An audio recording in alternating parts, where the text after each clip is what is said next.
Terima kasih Anda masih di News Sore. Pemirsa, seorang bocah tewas dalam kebakaran rumah di Desa Alu, Tarawang, Jeneponto, Sulawesi Selatan. Kebakaran itu diduga karena pemilik rumah lupa mematikan kompor usai memasak.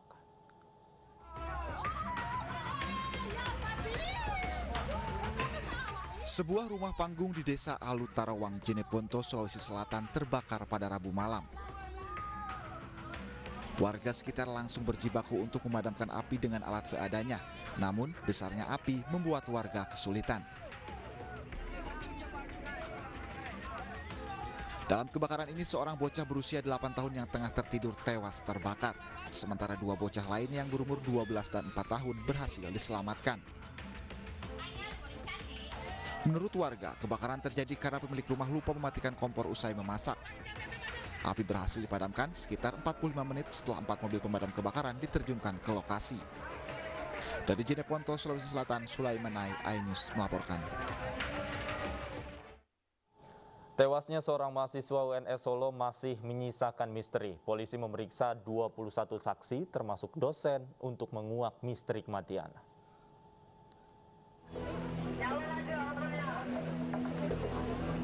Aksi kepedulian atas meninggalnya Gilang, mahasiswa UNS, digelar di Surakarta, Jawa Tengah. Gilang dinyatakan meninggal pada hari Minggu lalu. Saat itu ia mengikuti kegiatan Diklatsar UKM Korps Mahasiswa UNS. Polisi masih menunggu hasil otopsi yang dilakukan Rumah Sakit Muwardi dan tim Dokes Polda Jawa Tengah. Namun ditemukan luka pada tubuh korban. Polisi belum menentukan tersangka karena masih mengumpulkan keterangan dari para saksi.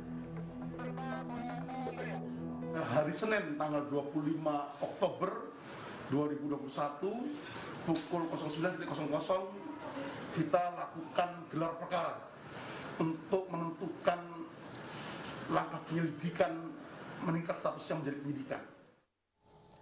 Pemirsa, keluarga korban tewas yang diduga dianiaya security mendatangi Rumah Sakit Rajak, Jakarta. Mereka meminta pihak rumah sakit bertanggung jawab atas kematian korban. Diamankan, diberantas, nyawa balap nyawa. Ini ibu dengan ibu siapa, Bu? Sumiati. Ibu apanya korban, Bu? Keluarganya. Keluarga korban tewas karena diduga dianiaya security rumah sakit mengamuk di halaman Rumah Sakit Rajak, Salemba, Jakarta Pusat. Keluarga meminta pihak rumah sakit bertanggung jawab atas kematian Amin Kurniawan yang diduga tewas akibat dianiaya sejumlah oknum security rumah sakit karena dituduh mencuri sebuah telepon genggam. Bahkan keluarga korban lainnya nyaris memukuli petugas security rumah sakit. Beruntung, polisi yang ada di lokasi berhasil meraih keributan. Aksi mengamuk satu keluarga dilakukan usai mereka memakamkan jenazah korban di TPU Kawi-Kawi, Johar Baru, Jakarta Pusat. Kematian korban itu ya karena dia mengalami pembengkakan pendarahan di kepala yang sedang diselidiki sampai saat ini, dan itu juga tidak tahu karena pukulan benda tumpulka.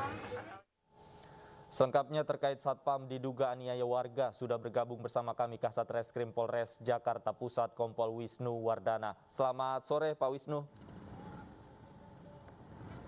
Ya, selamat sore Mas. Pak Wisnu, bisa dijelaskan terkait kasus ini apakah betul korban mencuri atau seperti apa faktanya? Baik, jadi untuk korban sendiri untuk sementara adalah dugaan sebagai pencuri. Jadi pada saat itu korban ini diduga sebagai pencuri yang biasa beraksi di Rumah Sakit Abdul Razak. Nah, pada saat diamankan terjadilah kejadian penganiayaan secara bersama-sama yang dilakukan oleh security. Baik, artinya pada saat kejadian itu tidak ditemukan barang yang diambil ya dari tangan korban? Sampai saat ini belum ditemukan. Jadi untuk penanganannya kami menangani dugaan penganiayaan yang dilakukan secara bersama-sama sehingga menyebabkan meninggal dunia. Tapi sudah bisa dipastikan Pak dari hasil otopsi bahwa korban meninggal karena penganiayaan? Bisa diulangi Mas? Iya, tapi dari hasil otopsi sudah bisa dipastikan bahwa korban itu betul dianiaya? Oh ya, jadi untuk sampai saat ini kami dari Polres Metro Jakarta Pusat sudah melakukan penyidikan terhadap kasus ini. Jadi kita sudah menetapkan 4 tersangka. Kemudian kita sudah melakukan penahanan terhadap yang bersangkutan, keempat tersangka tersebut dengan keterangan dari saksi-saksi dan rekaman CCTV yang ada. Sedangkan untuk hasil otopsi, kami sudah melakukan otopsi terhadap korban di rumah sakit RSCM, kemudian kami menunggu hasil otopsinya. Untuk dugaan awal memang secara visum luar ditemukan adanya luka-luka pada bagian muka atau kepala dari korban. Baik, 4 orang tersangka yang ditetapkan, apakah seluruhnya security rumah sakit, Pak?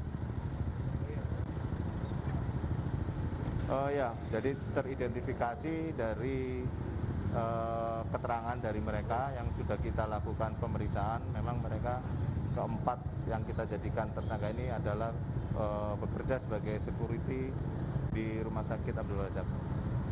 Baik, keempat tersangka ini semuanya berperan dalam menganiaya korban. Dari fakta yang didapatkan, adakah orang lain yang berperan juga, Pak? Sampai sejauh ini belum ada. Jadi 4 ini secara bersama-sama melakukan penganiayaan terhadap korban di ruangan security. Jadi security ini adalah security dari pihak ketiga dari rumah sakit. Security dari pihak ketiga. Baik, Pak, tadi Anda katakan bahwa korban ini memang dikenali oleh security biasa beroperasi atau biasa diduga mencuri di kawasan rumah sakit. Artinya korban memang sudah sering berada di rumah sakit itu. Jadi ini kan baru dugaan, Mas.